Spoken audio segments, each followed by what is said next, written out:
While I was putting these observations together, I noticed that there are a few action figures in this line that hold their weapons well. Most of the time, the pistol has to fit at a goofy angle due to the shape of the hands.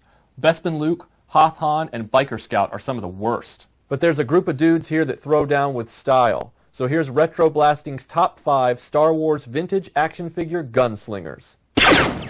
Yes, the original Star Wars scoundrel shot from the hip, and his action figure is no different. In fact, unless we find out Jedi Luke Skywalker was a southpaw, Han Solo is the only figure to have a quick-draw firing arm. That ain't the kind of guy who fires second. They couldn't hit jack in the movies, but this figure shows us why. It isn't because they were inept. They were just trained execution style and not outright combat. The stormtrooper holds his rifle at a slight downward angle because most of the time he's shooting someone in the head a few feet in front of him on their knees. Annoying galactic revolutionaries!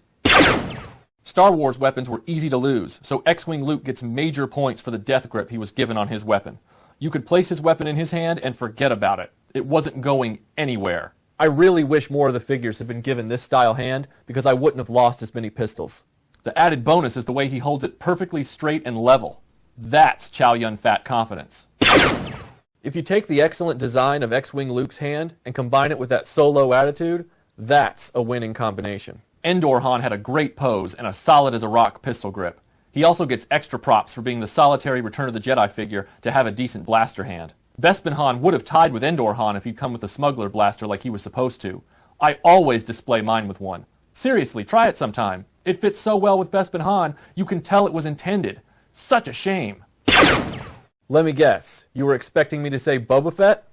I can say I'm not sorry to disappoint you.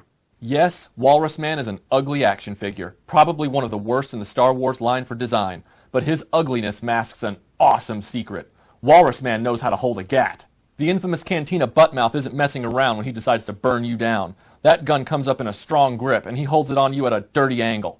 Walrus Man is a Tatooine bone thug, and it isn't some small pistol either, but a full-on assault blaster. Everything about his style screams, "You got something to say before I kill you, fool?" Which, as we all know, is English for